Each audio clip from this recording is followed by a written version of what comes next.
Bon réveil et bon début de journée avec nous sur Europe 1 à 7h41. Lionel, il est temps pour vous d'accueillir Monseigneur Patrick Chauvet, ancien recteur de Notre-Dame de Paris et curé de la Madeleine. Bonjour Monseigneur Chauvet. Bonjour. Merci d'être en ligne sur Europe 1 ce matin à l'heure de l'hommage national qui sera rendu au général Georges Lain, superviseur du chantier de rénovation de Notre-Dame. On souhaitait vous avoir en ligne ce matin Monseigneur puisque vous pouvez témoigner vous que ce chantier de reconstruction de Notre-Dame à côté de sa carrière militaire restera l'autre grande œuvre de la vie du général Georges Lain. Hein. Ah oui, il y a un lien, vous savez, entre sa carrière militaire et puis ce grand chantier qui est quand même assez extraordinaire, en ce sens que le général me disait toujours Monseigneur, c'est une guerre. Ah oui. Et donc je crois que effectivement c'est un combat de tous les jours et à chaque fois qu'il y avait quelque chose qui était beau, il était là et intérieurement il disait c'est une victoire. Mmh. Et donc j'avais vu très ému quand on a amené une partie de la charpente. Ouais. Et il attendait avec impatience, mais il la verra du ciel, j'imagine, la flèche. Mmh. Mais vous voyez, c'est quelqu'un qui se battait, qui était très autoritaire parce que c'était un général, il savait ce qu'il voulait, et en même temps un très grand serviteur. Et moi, j'ai toujours été frappé par cette humilité qu'il ne montrait peut-être pas toujours, hein, mais cette humilité intérieure où, quand j'étais à Notre-Dame, et il allait prier souvent devant la Vierge au pilier qui était mise à Saint-Germain-l'Auxerrois, et je le voyais régulièrement. Et il faisait une halte et priait Notre-Dame. Et je le rencontrais, donc je disais, oh, ben c'est bien, mon général, vous venez. Il me dit oui. Si on réussit, ça sera quand même grâce à elle. On a souvent dit, Monseigneur Chauvet, que Jean-Louis Georges Lain avait impulsé une vraie dynamique dans le chantier de reconstruction de Notre-Dame. C'est grâce à lui que on peut considérer maintenant que les délais seront tenus ? Ah, moi, je pense qu'on a affaire à quelqu'un qui était un grand chef d'orchestre. Vous savez, pas un chantier comme cela, où il y a tant d'ouvriers, de compagnons, d'industrie. Il fallait un chef.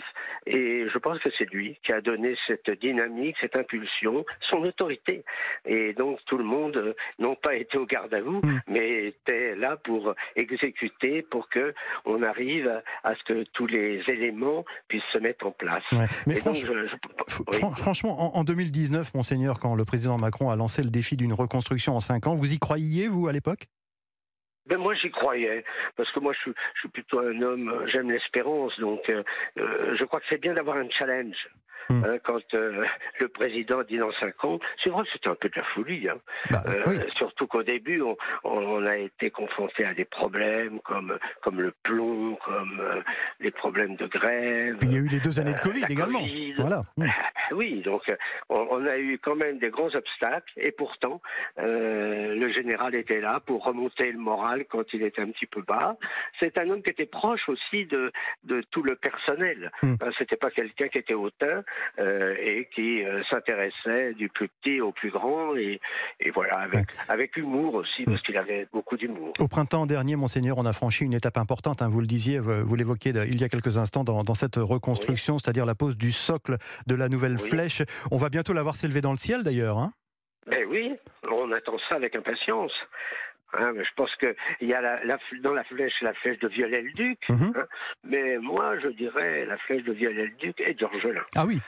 Il y a par là que je pense que c'est lui qui s'est battu pour que les Français et les Parisiens puissent voir de nouveau cette flèche resplendir et se dresser vers le ciel. Donc effectivement, elle va apparaître aux yeux des Parisiens, mais pas seulement, d'ici la fin de l'année. Enfin, voilà, je pense, oui.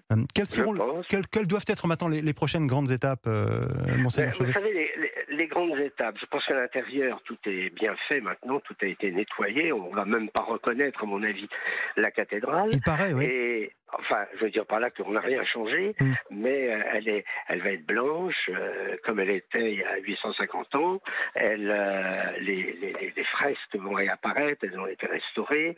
Donc il y a des choses que moi, personnellement, je voulais faire avant l'incendie, et que là, voilà, on a eu la grâce avec les finances d'ailleurs de pouvoir refaire tout ça d'un coup.